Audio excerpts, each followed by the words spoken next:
your laws and customs. I'll do whatever you guys want. Okay, very fair. Can't be fairer than that. And therefore, whether she was sitting on a stone to me is irrelevant, or whether she signed at the top or bottom is irrelevant. Okay? And so, what's happened is humanity has not learned that lesson, because only 10% of humanity learned that lesson.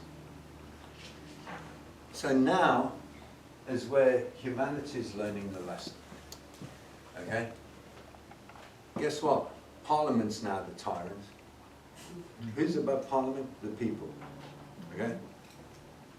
It's impossible for them to stop this, what's happening. Okay? We just can start to set up the new reality. That's what we're trying to do. Okay? So it's one on the intellectual level, on the spiritual level. Okay? Because the spiritual Kali Yuga, who's familiar with the Kali Yuga? Not many people. That's a 24,000 odd year cycle. Okay? And in that cycle, okay, we're coming out the dark ages, or whatever they call it, okay? What's the age of Aquarius about? What's the age of Pisces about? What's the Bible about? It's roughly 2,000 year segments, which is one part of the cycle of the precession of the equinoxes. Basically, the precession of the equinoxes is every 76 years, it goes back 1 degree, hence roughly 24,000 year cycle. We're familiar with the normal star sign cycle with astrology over a 1 year period. So that's another example of a fractal. So we're coming out of the dark ages and laying the foundation for the next 12,000 year upswing on that cycle. But it goes beyond that. In the Sanskrit text, they've got 3.2 billion year cycle is the longest cycle described in that. Okay? So, because we don't know the next bigger cycle, we don't know what fractal we're in, and that is what gives us free will. Okay, to choose. So, extremely exciting times this. So, you get a 309 year roughly cycle of the political cycle. Okay? Roughly 309 years ago, you had the revolutions, which culminated in the expression in the Declaration of the Independence, we the people. Except the details weren't clear at the time. Because it was we the people unless you're black or a slave or an Indian or less black or the other. Hence, we've gone through roughly 300 years to sort out the detail with equality. We've reached the extremes of absurdity now, i.e. the tides right at the end, turn or turning, it needs to go all the way in or all the way out before changing. And we know that we are at the extreme of absurdity when associate what you like, okay, but that really has got nothing to do with this common reality. With the governance, the more and more tyrannical they become, that's a sign that the cycle's coming to an end. Yeah. History shows us every single empire is fallen by its own ignorance or arrogance. Okay? It's inevitable, that's human nature. What we're doing is we're going to an extreme, and it's not sustainable because it's not in truth. So we need to come back now to the truth, the foundational truth, and all the evidence that I've come across is that's equity in relation to how we interact with one another. Okay? So,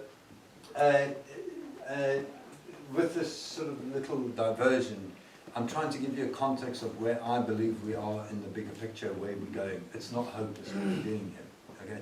In fact, it's incredibly important what we're doing here. And the reason I did this, starting with this, is that without the rule of law, there can be no peace. That's the foundation of a civilized society, a peaceful society. Need page number, please? Yeah. So, well, basically, so that there covers basically down to page 14. Okay. So, I keep coming back to this. Everywhere I look, the system is perfectly equitable. It's very fair and just. Now, my word is my bond, okay? That's the creation. Why in the court do they want you to speak? Yes, you can make written submissions, but you need to speak it into existence. Okay? Hence, you need to speak in the court to create that existence. Would that be when you submit your defence or your claim? Yeah. It doesn't exist until you have spoken it. Yeah. Now the idea of it is, and we'll go through this tomorrow, we'll spend quite a bit of time on it. Basically, what you're trying to do is, you list all your issues. Okay? You put them in writing. Then the other party can admit it, or deny it with counter argument, or ask you to prove it. Those are the only three options. So what you're doing is, okay, at this point's admitted. This is admitted. Okay, now we're only arguing about those 3 points. So you're narrowing the issues between yourselves before you're asking, so that you're asking the court just to answer a few questions instead of the whole lot. Okay, so that's the way the system's designed. So lawful governance to me is created through the oaths that are made. Before you carry on, Yeah. I just warn you, it's 10 to 1. You did talk about lunch being at 1. If we make it 1:30. Okay. Yeah. Okay. And so the oath is what creates the bond. The Oaths Act 1978 explicitly expresses that Parliament says your oath creates your bond, i.e. your oath creates duties, rights and obligations. Therefore the oath is the contract with the people, because the oath is made to the people. I promise to govern the people according to your respective laws and customs. Now, some people say that that certain individuals are making more than one oath. It doesn't matter. If they're doing something somewhere else, nothing to do with me. I'm one of the which people. overrides the oath that they're making to the people. Fraud. I agree. Simple agree. fraud. If I'm not aware of it, it's got nothing to do with me. You can make your other oaths whatever you like. Yeah, but they're using their other oaths to Yeah, override their It's got oaths. nothing to do with me. It's like a judge, I suppose. No, you're They not belong like a to police, the Bar yeah. Association, Yeah, but we're using the supposed to be a basis of- mediator. Yeah. Again, I'll show you this is all nonsense. Okay? Because from their own rule book and their own legislation, I'll show you this is nonsense. Because their rule book is fair and just. There's something called the Judicial Handbook, which is created, not Judicial Handbook, a Judge Over Your Shoulders, which is created by the Ministry of Justice for any public decision makers. So you can have made an oath where you like, but in your public office, this is how you'll make decisions, which fundamentally boils down to what I said: show a legitimate aim, show you've considered all reasonable options, and show that you've chosen the one which least impacts the numbers right. So you could have made an oath where you like, but in public office, this is your job, your So oath. a judge over your shoulder is Judge published over by- your shoulders by the judiciary. It's actually from the judiciary. So Yeah. is this why some individuals won't state their oath? Well, basically, okay, why largely police? Okay, why weren't police also judges? Okay, but with police, it depends on how old the person is, whether they've taken an oath, an affirmation, or a attestation. So if you ask a young policeman, are you acting under your oath? He can't say yes because he'll be attested. If he said yes, he'll be lying. Okay, so you need to ask the right questions. So you could ask them all three. Are you acting under your oath, affirmation, or attestation? Right. Most bottom-level police will say yes. Okay, but when you get higher up the ranks, then they'll start coming in with warrant cards. Okay, now the problem is with a warrant card, unless you see what they're warranted for, you don't know what authority they have. Okay, so the oath is the social contract. Before an MP can do anything in Parliament, what do they have to do? Swear an oath to the Queen. The Queen's oath is to govern the people according to their respective laws and customs. I promise I will assist the Queen to deliver her promise. Therefore, they are bound by the people's respective laws and customs. When they take up their oaths of office, i.e. ministers and such like, then I will act in this office according to law. Okay? So all of the oaths are always according to law. So if it was that legislation had power over us, Yeah. wouldn't they say, I'm going to govern you according to my acts in Parliament, or act according to law, act according to legislation? Okay? So the system is equitable and fair and just. Problem is, we don't understand it and they don't understand it. So what was that nice word again? Nations. Nations. Okay? Nations, yeah. Essence. So, yeah? Is the police oath the same as the affirmation or attestation? Well, basically the oaths were religious based. The quotes were Then when we got multi-religious, it became an affirmation, and basically now you're just simply making an attestation. So is that like somewhere that you can read and Yeah. present it to them? Yeah, in the manual, it's in the next sort of part. Okay, But and is we'll the talk Oaths about it. Act, who's that to? Who's bound by the Oaths Act? Like anyone? who Anybody takes in public, any person who takes public office. it? But they have a different oath, each Yeah. department or whatever, right? Yeah. Can we see like what the MP's oath is anyway? That's all in the manual. Oh, right, okay, Yeah, cool. yeah. Thanks. If we've now got a king, will they have to reaffirm their oath to the king? Yeah, basically it's to the includes to successors for a transition. So they're still acting under the oath to the monarch. Remember, the monarch's a legal fiction, Yeah. okay? But Queen Elizabeth was the one they gave the oath Yeah. to, and until her successor takes over, that oath is binding, even though she's no longer living. Okay. So the first oath in the Coronation Oath Act is to govern. So governance is one thing. Now governance includes in the Bill of Rights two things.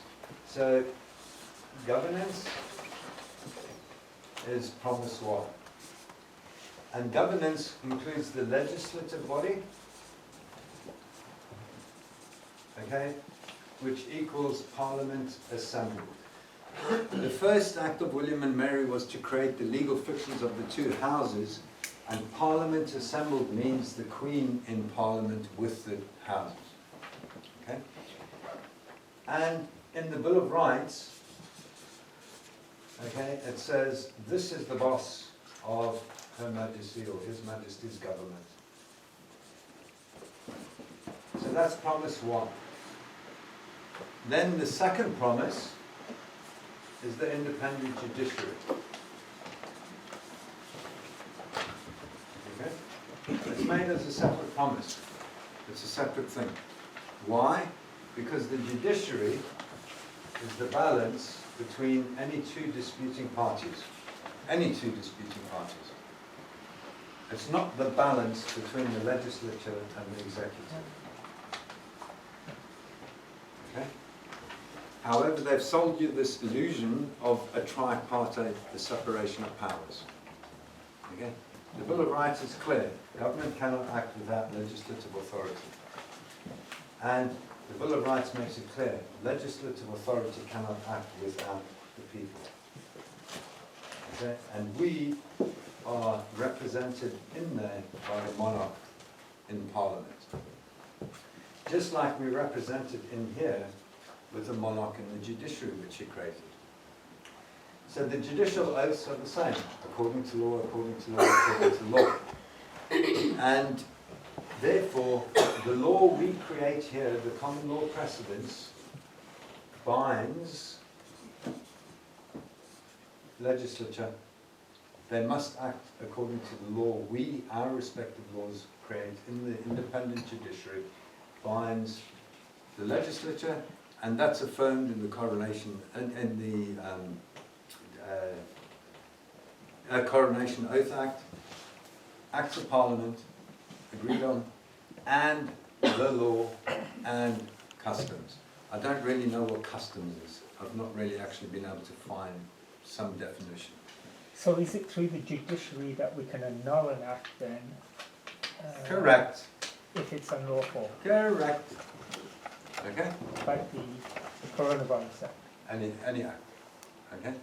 So, if there's we saw in the Boris Johnson case, in the prorogation case in 2019, these two are fighting.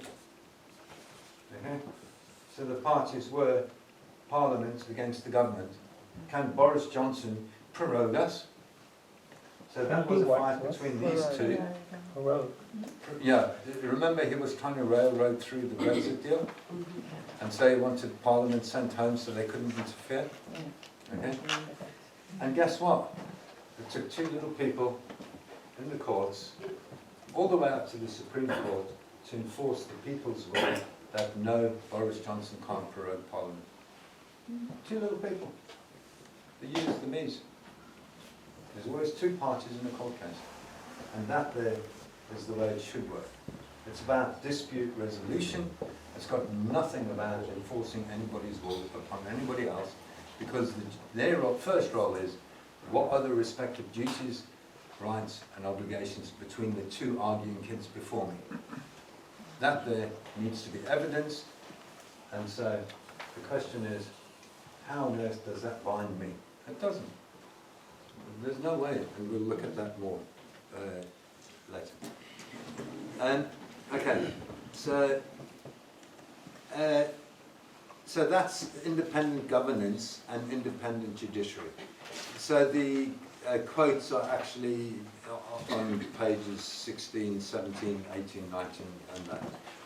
So, do you see how and why there's independent judiciary? Tomorrow we'll look at admissions by their own rules. We hold the mirror up. Your rule book says you're independent anyway, okay? But that there's just affirming what I'm showing you today. Yeah? If the House of Lords was the highest court, Used to be, yeah. How was that independent? It wasn't. Right. It was there to implement the rule of the monarch. But if that's from the Coronation Act from ages Yeah, before the yeah, House of yeah, Lords yeah, yeah. wasn't a court, how These was are it all the independent nominees, okay, just like I was saying, we the people, okay, the thought is expressed, but it's not yet manifested into reality. That takes time. So with the Constitutional Reform Act around about 2003 to 2005, there was a lot of constitutional reform. And basically the House of Lords were no longer the Supreme Court. They were expressed as an independent. So it's only from 2005, isn't it? Yeah. How do they have the authority to change the constitution without? No, they actually are doing what they're meant to be doing. It just took them a long time to do it. Okay, because in the Bill of Rights it says those governing must not allow ecclesiastical courts. Okay, that was to overcome the problem that I was saying between the church and the state. Okay? And they must uphold trial by jury. They must, before any fines or forfeitures can be done, uphold trial by jury. So it's only in 2005 that they actually expressed this legislatively. Okay? So the thoughts were expressed, but they have now been legislatively affirmed in more detail, and now we're going through actually manifesting that they do their jobs properly. So, I understand they've corrected a problem, yeah. but they're saying that they have the power to change the constitutional No, they don't reform. no, we'll talk about that, okay? Implies that they have the right. They to don't, change the it's impossible. Okay, the Bill of Rights is their constituting authority. This is what created them. Only who created them can uncreate them. Therefore, Parliament can make any acts of Parliament it likes. It can't bind future generations for obvious reasons. I can't bind grandkids or great-grandkids or my kids. Okay? Equally, nor can my forefathers bind me. So yes, I'm German and Hitler's got nothing to do with me. You've got a problem with what happened there? Go and speak to them. Not my problem. Okay? So they can uncreate acts of Parliament. Of course you can. If I create something, I have authority to uncreate it, but they need the people to be able to recreate new authority. That they can't do, and they know they can't do. And so it doesn't matter if we've got a king or queen or not, no.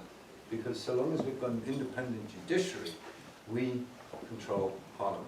And when we look at the Boris Johnson judgment, you'll see the Supreme Court expressed exactly what I'm saying in 2019.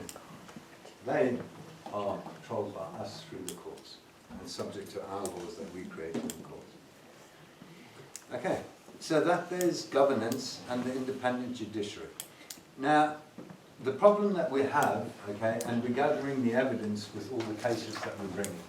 I've got 2 transcripts from the Crown Court where the judge turned around and said, we're not courts of law, we're here to implement legislation What? as enacted. I've got 2 written transcripts from the Crown Court. So that's a breach of their oath. They're admitting breach of their oath. Yeah. When the first judge said that, my jaw dropped. I couldn't believe what I heard. And when the second judge did that in Finlay's case down in Dorset, same thing. It's like, God, are you guys stupid or what? Does this not go against this judge over the shoulder thing? It goes against everything. Everything. Okay, but fortunately, Crown Court's caught a record, and I thought they would change the transcript. Oh. They didn't. So we've got it on record that the Crown Court is not doing their job. No. They've abandoned office. Those people. Okay?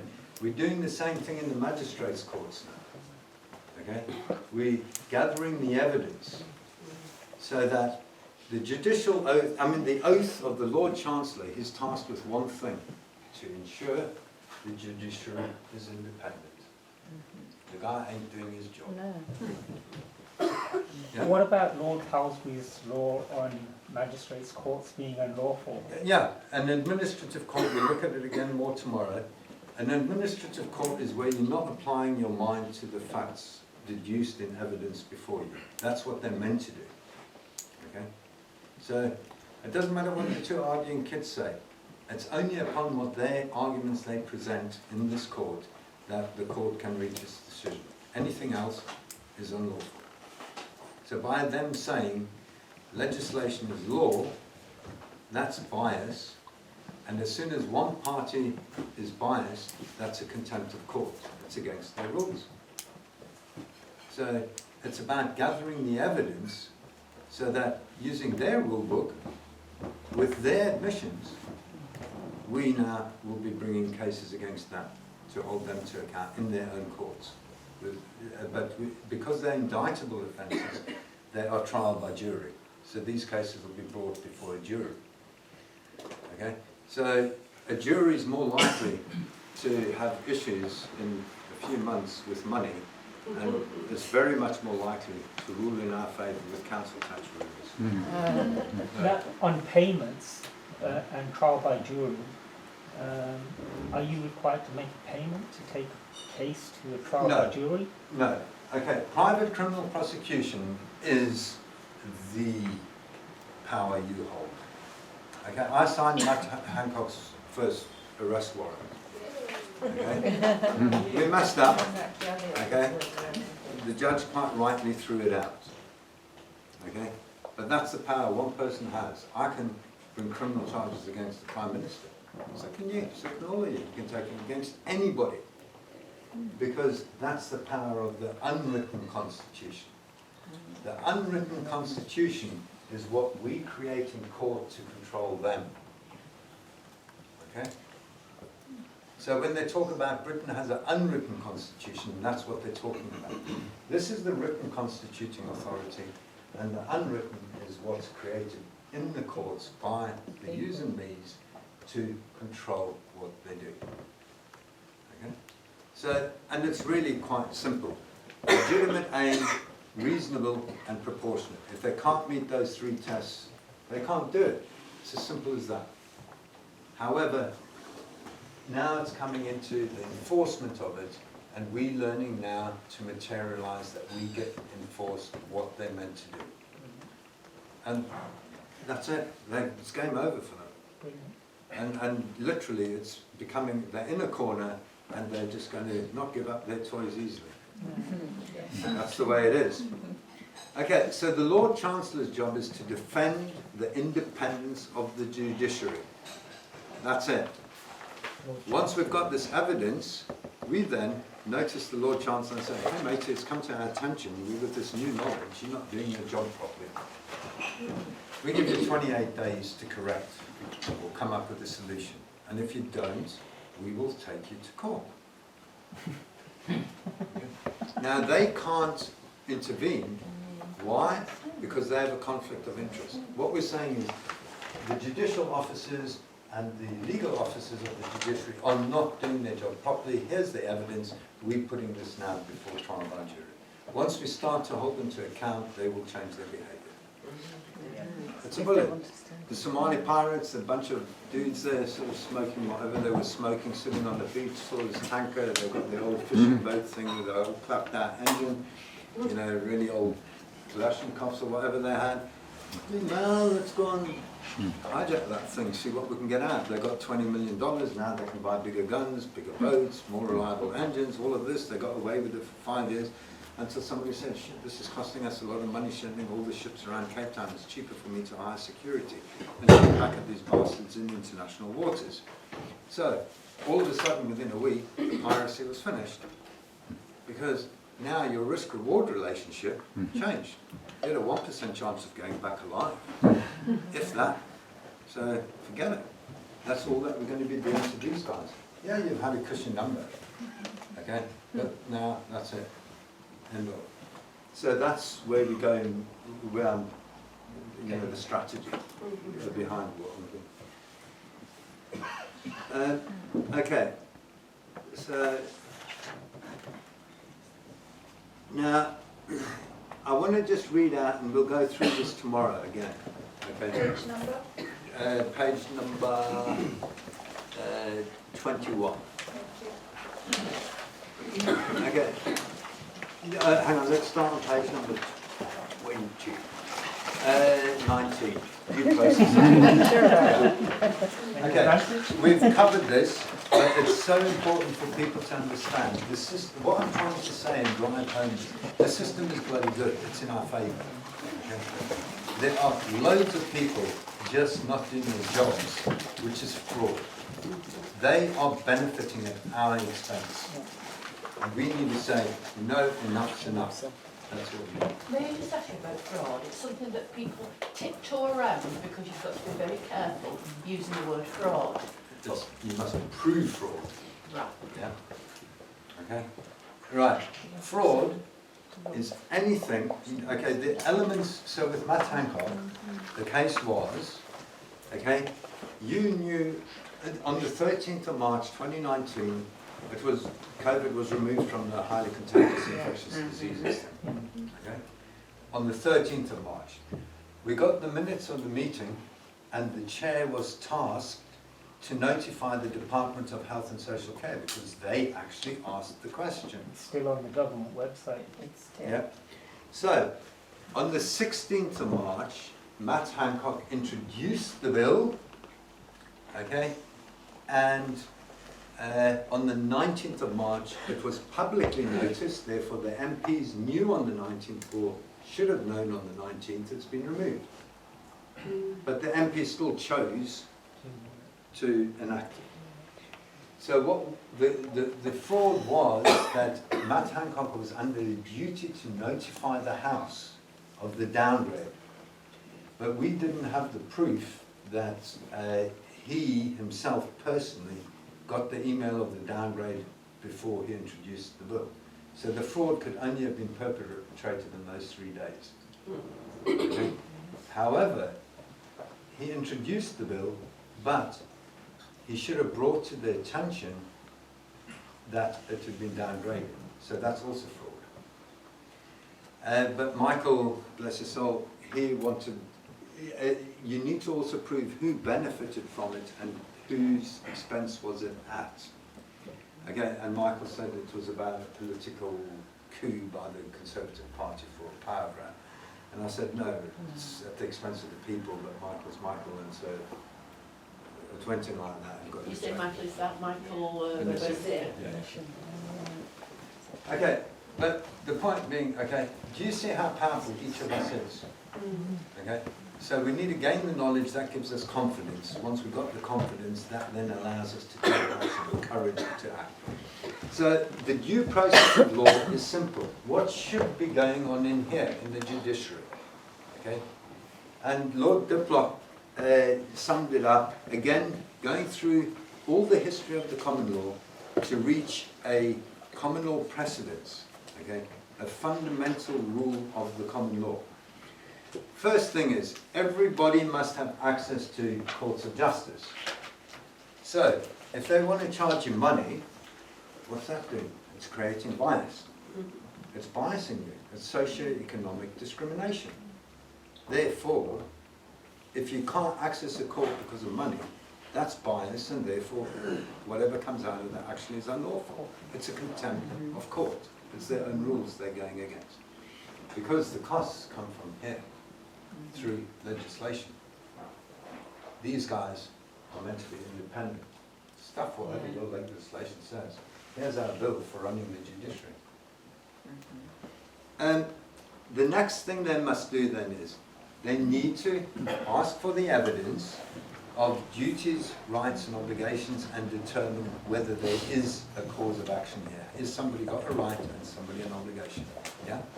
Just to clarify, is Queen's Bench equity or is that? Every court is equity. Every court. Every court. Why? Earl of Oxford was sent by the King, the highest court at the time, and every court must follow it because lower courts are bound by higher courts' decisions. So court fees every anywhere. court is equity. So court fees in any court is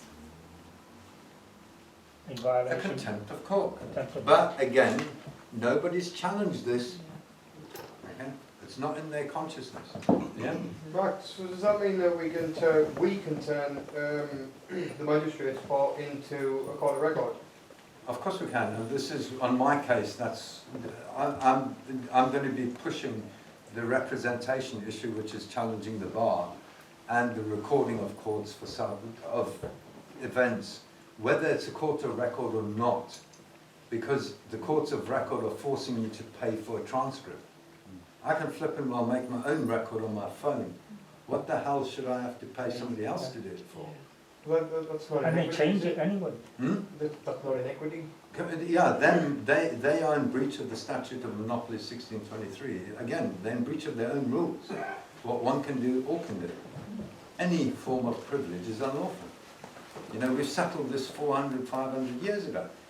Yet, going back to the triangle, we're not implementing it, so we've got to fall back to the bottom. We've got to go back to the foundational truth. Mark, And what was the learn. statute again? Sorry? What is the statute again? Statute of Monopolies 1623. And it says, any grant of a privilege is unlawful, i.e. reaffirming all equal under law, nobody's above the law. Thank you very much. Okay, so once they've determined the rights and obligations between the arguing kids, then it needs to look at the facts of how or was that obligation breached. This is the problem that we're having in the courts. They're not fulfilling that part. Because what they're saying in the magistrates' courthouse are, legislation is law unless you prove it doesn't. So these are things we're bringing into the consciousness of the court because things need to change. We no longer are accepting this custom of this nonsense that you guys are doing. Okay? So the pirates being shot now back from the ship. That's all that we're doing. Changing our customs. The Queen said, whatever you guys want, do. You know, that's why I say the system's perfectly equitable. But those who don't stand on their rights harm no one. And those that do stand on their rights harm no one, and those who don't have none. The problem is, the breach of peace people have not understood. Because the breach of peace says, I cannot knowingly harm someone. And this is where the 3 notices comes in. Because with the 3 notices, we're creating the evidence that we put you with the knowledge. Okay? And that's